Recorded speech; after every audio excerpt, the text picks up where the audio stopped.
J'étais en plein examen à l'école, quand mon père m'a soudainement fait sortir de là. Avant de partir, il a dit aux autres: il va pleuvoir, rentrez chez vous. Nous roulions à pleine vitesse sur l'autoroute et la fille regardait par la fenêtre de la voiture. Le ciel clair avait disparu. De sombres nuages avaient tout recouvert. La tempête était sur le point d'éclater. Son père appuya sur l'accélérateur et lui demanda d'attacher la ceinture de son frère.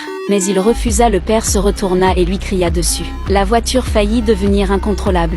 Ils échappèrent de justesse à un accident, mais un camion leur coupa la route. La pluie se rapprochait de plus en plus. Le père les fit quitter l'autoroute, et ils coururent dans la forêt. Juste au moment où la première goutte allait tomber, ils atteignirent enfin un refuge. Son père saisit le code et ouvrit la porte. Et une fois qu'ils furent tous à l'intérieur, son père lui révéla la vérité. Cette pluie apportait un virus avec elle, qui pouvait anéantir l'humanité. Il dit qu'il était leur seule chance, et lui demanda de s'occuper de son frère.